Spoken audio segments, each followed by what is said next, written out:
प्रेमाने बोला, धन निरंकार जी एवं रामकृष्ण हरी.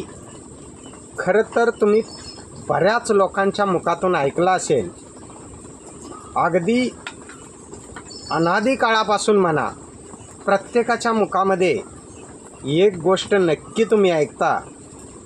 ही गोष्ट म्हणजे जाऊ दे रे वरचा बघून घेईल, जाऊ दे रे वरचा बघून घेईल. खरं तर मनुष्य म्हणत असतो वरचा बघून घेईल.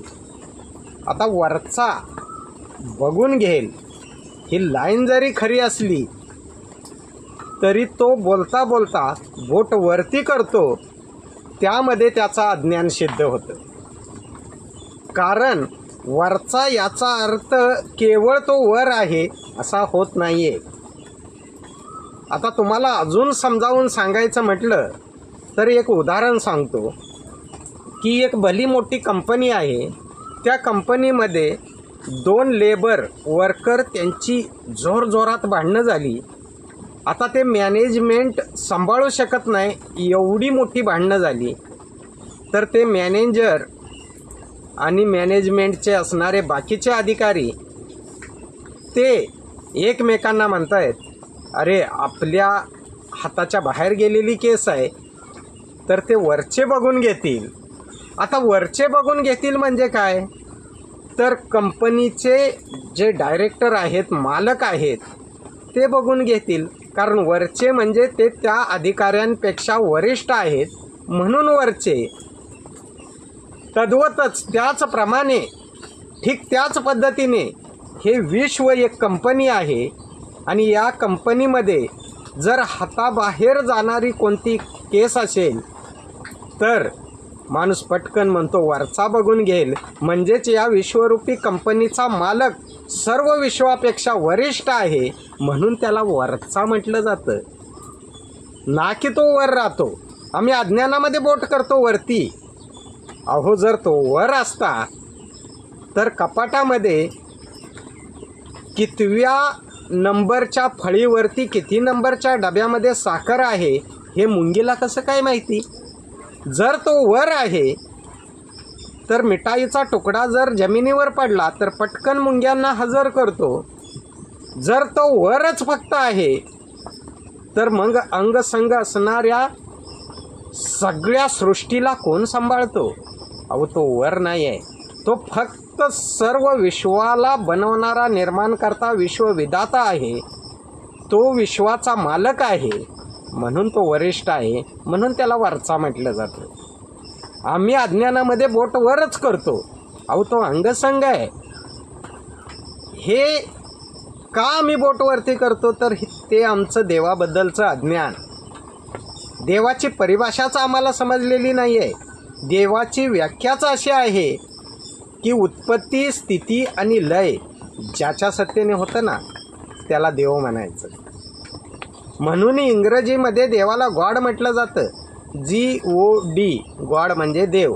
जी म्हणजे जनरेटर म्हणजे उत्पन्न करणारा, ओ म्हणजे ऑपरेटर म्हणजे चालवणारा, आणि डी म्हणजे डिस्ट्रॉयर, डिझॉल्व म्हणजे एंड करणारा, संपवणारा, संहार करणारा.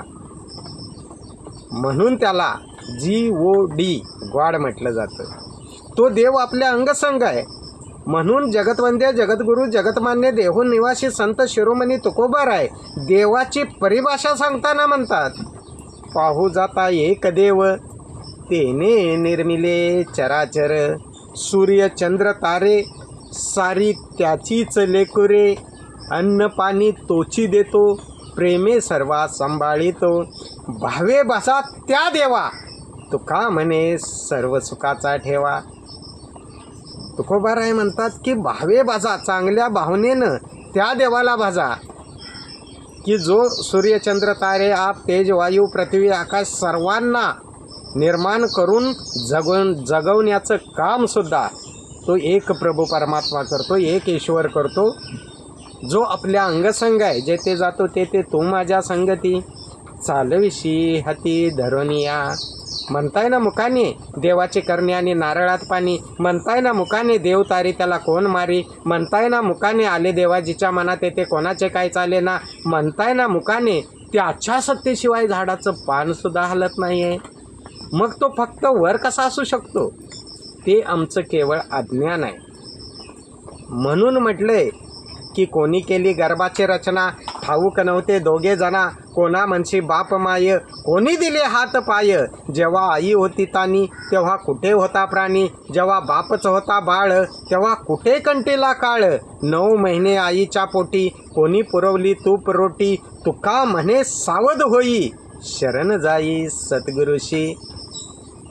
या प्रश्नांची उत्तरं तुम्हाला केवळ आणि केवळ आध्यात्मिक सद्गुरूला शरण जाऊनच मिळतात बाबांनो. तोपर्यंत ती उत्तरच तुम्हाला भेटू शकत नाही. तोपर्यंत हरी म्हणजे खरं तर प्रत्येक क्षणाला समोर हजर असणारा आणि री म्हणजे कुठेही रिता नसणारा तो हरी. आत्तापर्यंत जेवढे महापुरुष झाले त्यांना सद्गुरूच्या इशाऱ्याने सद्गुरूचा बोध वर्म कळाल्यानंतरच समजला. आत्मज्ञानानं, आत्मबोधानं, आत्मदर्शनानं, आत्मानुभूतीनं, आत्मसाक्षात्कारानं त्या हरीला, त्या देवाला पाहिलं. देव म्हणजे देवारी म्हणजे देणारा, आणि आम्ही भक्त म्हणजे घेवारी, आम्ही घेणारे. पण आम्हाला देणारा जो देव आहे त्याची ओळख तर असायला पाहिजे. अहो, साधं बाजारात फिरताना ओळखीचा मनुष्य नाही दिसला तर आम्ही नमस्कार नाही करत, ओळखीच्या माणसालाच नमस्कार करतो. मग आम्ही ज्याला आयुष्यभर आजोबा पंजोबांपासून नमस्कार करतोय तो तरी ओळखीचा असायला हवा. म्हणून समर्थ म्हणतात की नाना देवांच्या नाना प्रतिमा लोक पूजती धनोनी प्रेमा. ज्याच्या नाना प्रतिमा तो परमात्मा कैसा आहे ओळखिले पाहिजे. जो सृष्टी निर्माण करता तो ते सृष्टीपूर्वी होता, मग ही तयाची सत्ता निर्माण झाली. कुलाळ पात्रापूर्वी आहे, पात्र म्हणजे कुलाळ नव्हे, तैसा देव पूर्वीचा आहे, पाषाण नव्हे सर्वता. कधीतरी जिज्ञासा निर्माण करा, कधीतरी तहान निर्माण करा, कधीतरी भूक निर्माण करा, कधीतरी प्रश्न निर्माण करा. कणाकणामध्ये सामावलेली अशी परमसत्ता मला जाणायची आहे, मला पाहायचा आहे तो देव. आणि हा व्हिडिओ ऐकल्यानंतर माझी विनंती आहे, नवीन भाविक कोण ऐकत असतील त्यांनी सबस्क्राईब करा, लाईक करा, शेअर करा. पण आवडलं तरच करा, अन्यथा करू नका. कारण माझा सत्य चॅनल आहे, आध्यात्मिक जागृतीचा चॅनल आहे. ब्रह्म की प्राप्ती, भ्रम की समाप्ती. आम्ही कोणतीही गोष्ट भ्रमातच बोलत असतो. भ्रम निघून गेले की सगळ्या काही गोष्टी होतील.